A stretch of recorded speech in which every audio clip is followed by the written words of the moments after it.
Merhabalar, ben Huri. Huri Metek Mutfak'ta kanalıma mutfağıma hoş geldiniz. Pratik bir börek tarifi ile geldim. Tarifimize hemen başlayalım. 1 su bardağı ılık süt, 1 su bardağı ılık su, 2 tatlı kaşığı toz şeker,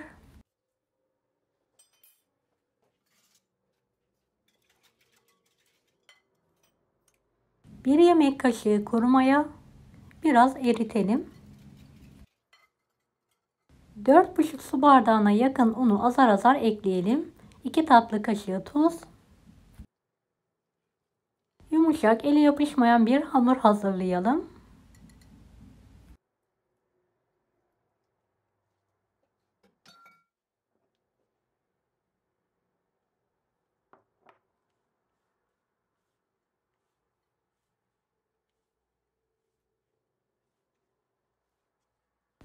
Videomu izlerken buraya kadar geldiyseniz yorum kısmına herhangi bir emoji bırakırsanız bana destek olmak için sevinirim.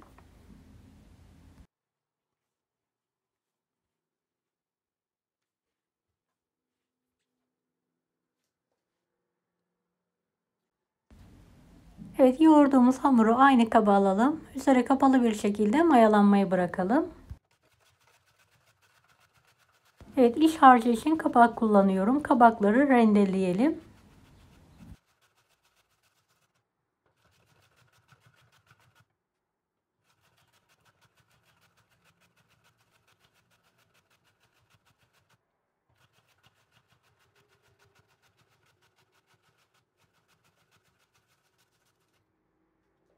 Toplamda 3 adet kabak kullandım.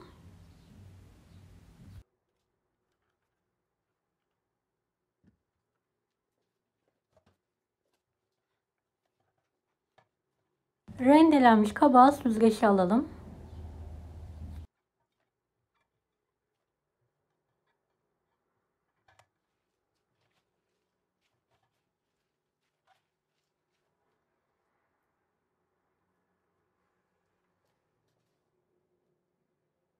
Bir adet kuru soğan, bir tutam da dereotu var. Üzerine ekleyelim. Kırmızı pul biber, karabiber, 1,5 tatlı kaşığı tuz. En son karıştıralım.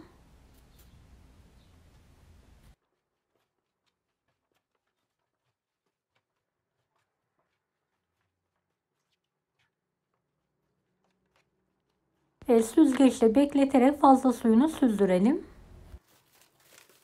Mayaladığımız hamuru tekrardan yoğurarak havasını alalım. Bir miktar sıvı yağ kullanabilirsiniz bu aşamada. Tepsimizi de yağlayalım. Hamurdan portakal büyüklüğünde bir parça alarak üzeri için kenara ayıralım.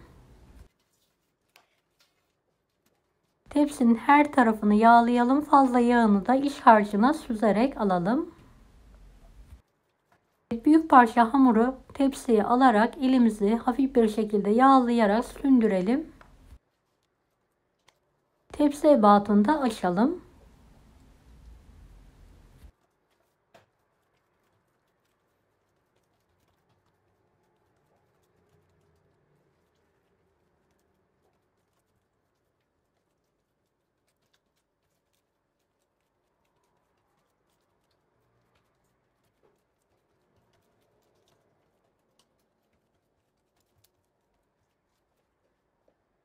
Evet, hamurumu açtım. Hafif bir şekilde kenarlarından taşırdım gördüğünüz gibi.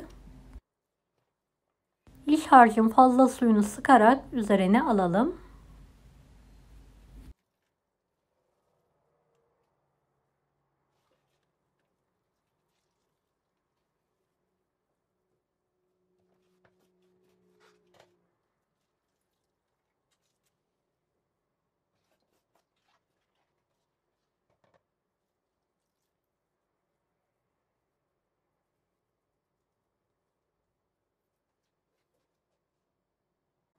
Kalan hamura bir adet yumurta, bir pakette kabartma tozu, 1 su bardağı da su ekleyerek hamuru elimizle yoğurarak cıvıltalım.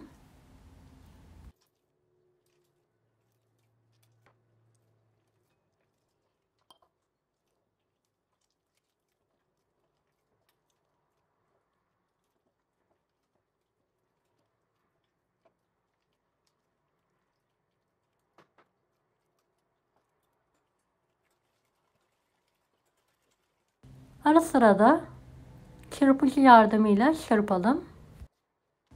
Evet, hamur bu kıvama geldikten sonra üzerine gezdirelim.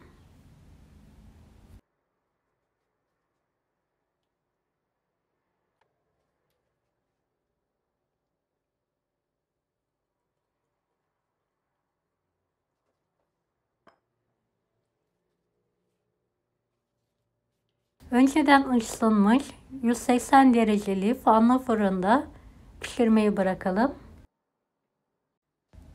Evet, böreğimiz nar gibi kızardı ve pişti. Nemlenme yapmaması için hemen servis tabağına alalım.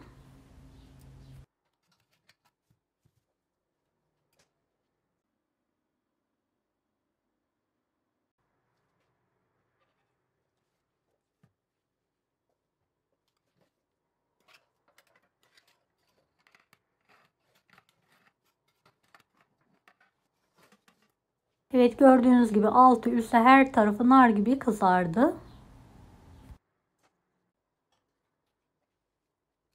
Dilimleyerek yemeğe ve ikrama hazırlayabiliriz artık.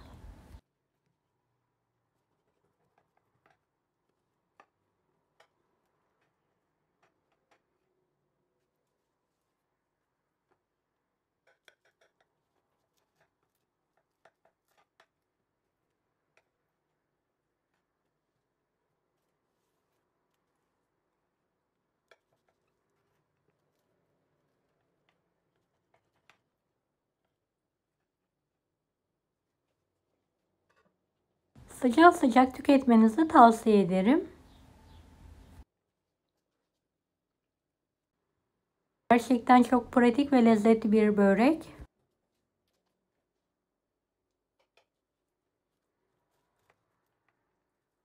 Kanalıma ücretsiz abone olmayı unutmayın. Bir dahaki videolarda görüşmek üzere. Allah'a emanet olun. Hoşça kalın.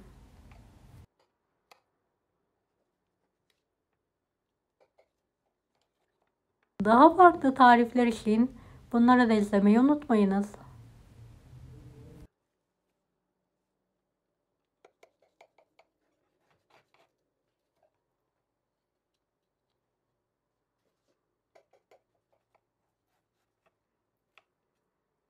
Afiyet şifa olsun herkese.